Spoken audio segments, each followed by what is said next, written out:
बिस्मिल्लाहिर्रहमानिर्रहीम। रब्बि इश्रह ली सदरी व यस्सिर ली अमरी वहलुल उक़दतम मिन लिसानी यफ़क़हू क़ौली। अस्सलामु अलैकुम डियर व्यूअर्स, आज मैं आपकी खिदमत में एक नए लेक्चर के साथ हाज़िर हूँ जो कि क्लास 10 के चैप्टर नंबर 9 से लिया गया, जिसका नाम है केमिकल इक्विलिब्रियम। तो स्टूडेंट्स, आज हम लोग जानने की कोशिश करेंगे कि केमिकल इक्विलिब्रियम क्या होता है। हम लोग बेसिकली जानने की कोशिश करेंगे केमिकल रिएक्शन क्या होता है।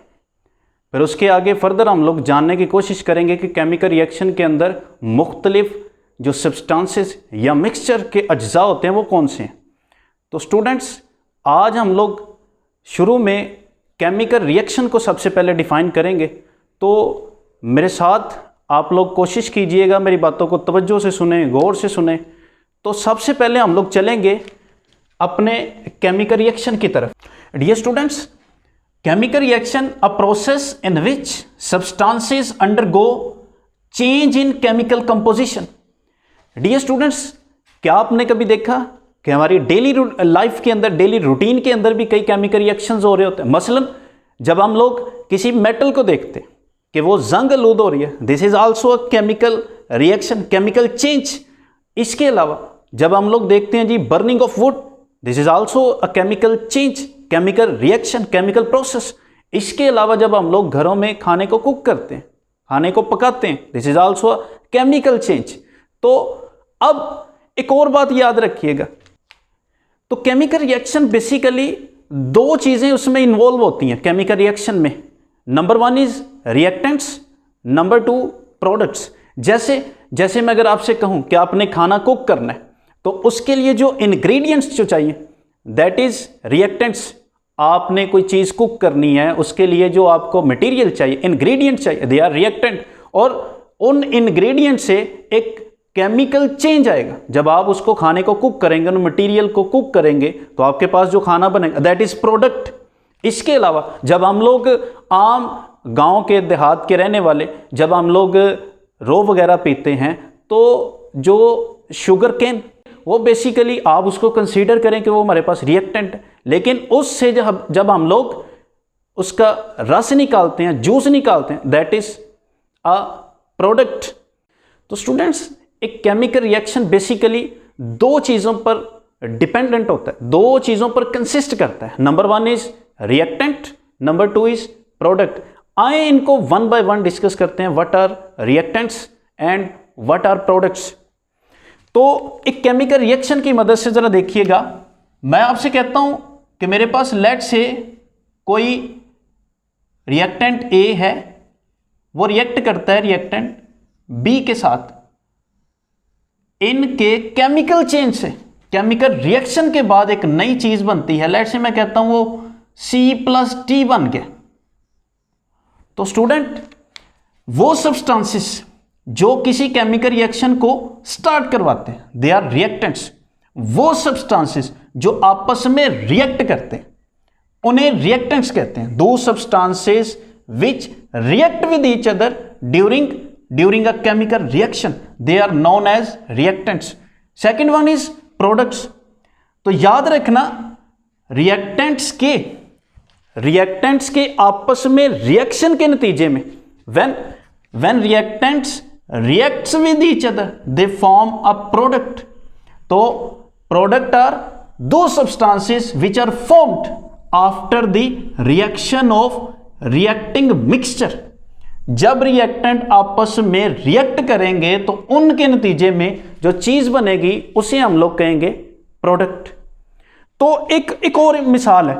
लेट्स से मैं आपसे कहता हूं कि मेरे पास हाइड्रोजन है, when hydrogen reacting with oxygen, half mole oxygen in the presence of platinum catalyst, and आप इसको हीट करें, हरारत दें, तो then form water.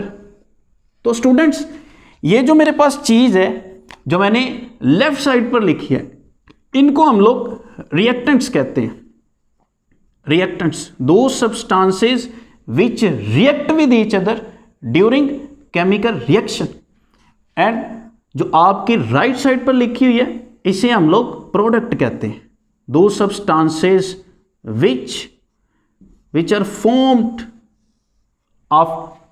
formed by the reaction of reactants। एक और एग्जांपल है, लेट्स से मैं आपसे कहता हूं कि मेरे पास एक रिएक्टेंट है nitrogen. When nitrogen reacting with reactant hydrogen in the presence of iron catalyst, 450 degree centigrade temperature, 200 atm pressure, now they form ammonia। remember this one again। ये जो लेफ्ट साइड पर लिखी हुई चीज है इसे मैं रिएक्टेंट कहूंगा, और जो राइट साइड पर लिखी हुई है इसे प्रोडक्ट कहूंगा। तो अगेन मैंने क्या कहा, मैंने कहा दो substances which react with each other during a chemical reaction, they are known as reactants. And दो substances which are formed by the chemical reaction of reactants, they are known as products। वो अशिया जो reactants के आपस में react करने के नतीजे में बनेंगी उन्हें प्रोडक्ट्स कहेंगे, और वो अशिया जो रिएक्शन को, केमिकल रिएक्शन को शुरू करो जिनसे प्रोडक्ट बने उन्हें हम लोग रिएक्टेंट्स कहेंगे। मैं आपसे एक और रिएक्शन डिस्कस करता हूं, तवज्जो से ये बात समझिएगा जरा। मैं आपसे कहता हूं कि मेरे पास ये अमोनिया है, अमोनिया। मैं क्या करता हूं, मैं रिवर्सिबल रिएक्शन का सिंबल लगाता हूं। This is symbol of chemical reaction, this is also a symbol of chemical reaction. फर्क क्या है, this symbol is represent irreversible reaction, irreversible. आगे चल के मैं इसको डिफाइन करूंगा, लेकिन समझने के लिए ऐसे रिएक्शन जो सिर्फ फॉरवर्ड जाएं, जो सिर्फ आगे जाएं, जो सिर्फ एक डायरेक्शन में जाएं, जिनसे सिर्फ प्रोडक्ट बने, और ऐसे रिएक्शन जिनमें प्रोडक्ट से फिर रिएक्टेंट बने, जो फॉरवर्ड जाने के साथ साथ पीछे भी हैं, जो आगे जाने के साथ साथ पीछे भी हैं, तो उनको हम लोग क्या कहते हैं, उन्हें हम लोग कहते हैं रिवर्सिबल रिएक्शन। ये मैं एक एग्जांपल लिख रहा हूं जिसमें मैंने अमोनिया लिखा है। मैं अगेन यहां पर आयरन कैटलिस्ट लिखता हूं, मैं 450 डिग्री सेंटीग्रेड टेम्परेचर लिखता हूं, मैं 200 एटीएम प्रेशर को लिखता हूं, और मैं यहां पर अगेन लिखता हूं, मैं लिखता हूं जी नाइट्रोजन प्लस हाइड्रोजन। तो स्टूडेंट आपके जहन में यही आ रहा होगा कि सर ये प्रोडक्ट है, ये रिएक्टेंट है, तो ये गलती कभी नहीं करनी है आप। मैंने आपसे शुरू में एक्सप्लेन कर दिया था कि जो आपकी लेफ्ट साइड पर लिखी होगी चीज उसे हम लोग रिएक्टेंट कहेंगे, रिएक्टेंट्स, और जो आपकी राइट साइड पर लिखी होगी इसे हम लोग प्रोडक्ट्स कहेंगे। तो मैं उम्मीद करता हूं कि आप लोगों को ये रिएक्टेंट्स और प्रोडक्ट्स के दरमियान जो कोलिजन्स है, जो मुश्किल बातें हैं, उनकी समझ आई होगी। मैं अगेन रिपीट कर देता हूं, वो अशिया जो आपस में रिएक्ट करें रिएक्टेंट्स कहलाते हैं ड्यूरिंग केमिकल रिएक्शन, और रिएक्टेंट्स के आपस में केमिकल रिएक्शन को, केमिकल रिएक्शन के नतीजे में जो नई चीज बनेगी, नई चीज को हम लोग प्रोडक्ट्स कहेंगे। तो आई होप सो कि आप इसको इजीली जो है वो समझ गए होंगे। अब हम लोग मूव करेंगे जी आगे, इरिवर्सिबल रिएक्शन और रिवर्सिबल रिएक्शंस। तो याद रखिएगा बेटा, ये बहुत इंपॉर्टेंट टर्म्स है। अगर ये बात आपको समझ आएगी तो मेरे फर्दर लेक्चर आपको समझ आएंगे। तो तवज्जो शर्त है। तो सबसे पहले इरिवर्सिबल रिएक्शन हम लोग कहते हैं those reactions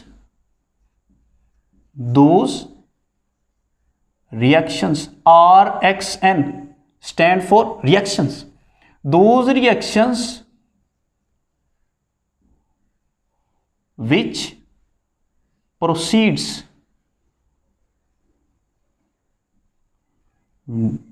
proceeds only in one direction। ऐसे रिएक्शन जो एक ही सीमत में मूव करे, एक ही सीमत में वकूफ़ पज़ीर हों उन्हें इरिवर्सिबल रिएक्शन कहते हैं। On the other hand those reactions, again मैं RxN लिख रहा हूं, reaction, those reactions which proceeds in both directions mean forward, जो आगे भी जाएं, and reverse, जो पीछे भी आए। नेक्स्ट हम लोग कहते हैं such reaction, those reactions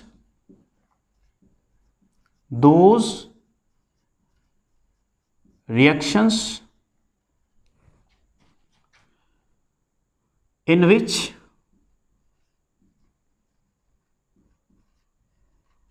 which product is not converted into reactants, यानी ऐसे रिएक्शंस जिनमें प्रोडक्ट दोबारा रिएक्टेंट बनाने के लिए रिएक्ट नहीं करते, दोबारा रिएक्टेंट नहीं बनाएंगे। और इसके उलट हम लोग क्या कहेंगे, हम लोग कहेंगे those reactions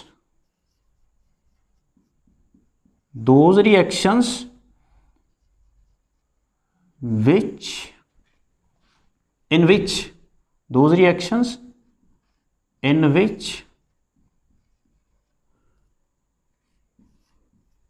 products are recombined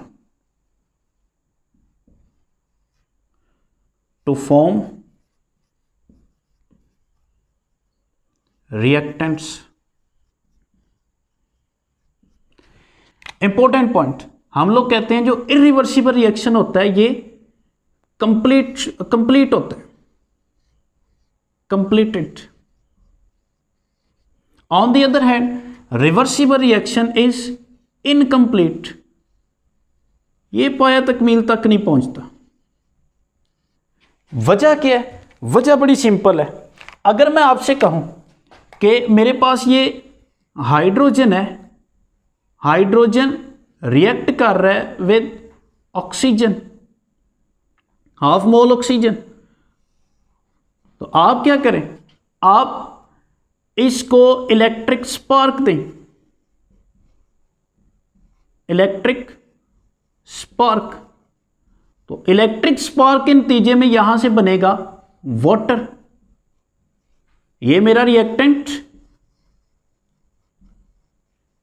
और ये मेरे पास प्रोडक्ट।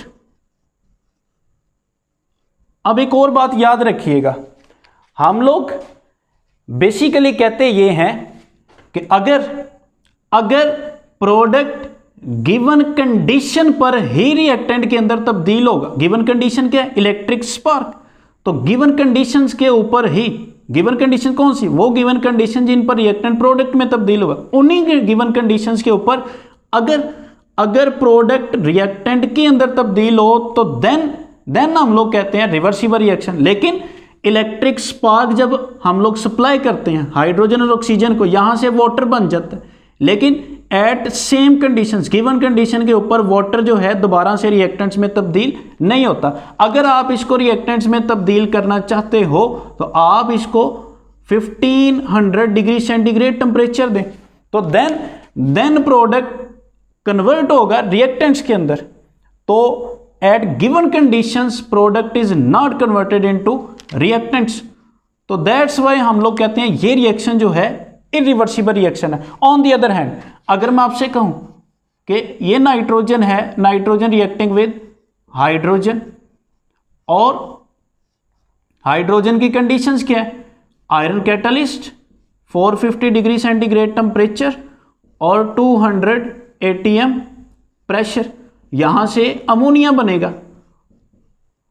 तो फॉरवर्ड रिएक्शन आगे भी जाएगा, फॉरवर्ड भी, और अमोनिया जो है वो रिएक्टेंट्स के अंदर भी तब्दील होगा। ये केमिकल इक्विलिब्रियम में इसको फर्दर एक्सप्लेन करेंगे। तो नाउ हम लोग कह ये रहे हैं कि रिएक्टेंट्स रिवर्सिबल के केस में reactants is converted into products and product is converted into reactant, और ये सिलसिला मुसलसल चलता रहेगा। क्यों? Due to chemical equilibrium, reactants और प्रोडक्ट्स के दरमियान केमिकल इक्विलिब्रियम कायम हुआ है। इस केमिकल इक्विलिब्रियम की वजह से ये रिएक्शन कभी भी तकमील तक नहीं पहुंच पाती। इसमें एक और आखिरी बात, हम लोग रिएक्टेंट्स और प्रोडक्ट्स के दरमियान इरिवर्सिबल रिएक्शन को एक कंप्लीट हेडेड एरो से रिप्रेजेंट करते हैं, कंप्लीट हेडेड एरो।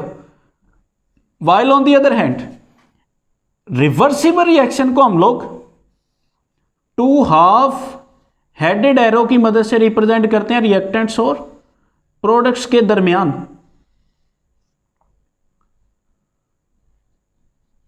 तो डियर स्टूडेंट्स, मैं उम्मीद करता हूं कि आपको मेरी सारी बातें समझ आई होंगी। अगर फिर भी आपके कोई डाउट्स हों, कोई क्वेश्चंस हों, तो आप कमेंट सेक्शन में अपने क्वेश्चन पूछें मुझसे, मैं आपको इंशाल्लाह खुद उनके आंसर करूंगा। और इससे very next lecture hydrogen iodide, एक लॉन्ग क्वेश्चन है, हाइड्रोजन आयोडाइड को रिवर्सिबल रिएक्शन की मदद से एक्सप्लेन करें। तो इंशाल्लाह मैं वेरी नेक्स्ट वीडियो के अंदर उसको एक्सप्लेन करूंगा। उसका लिंक भी आपको इंशाल्लाह डिस्क्रिप्शन में मिल जाएगा। तो तब तक के लिए अल्लाह हाफिज़।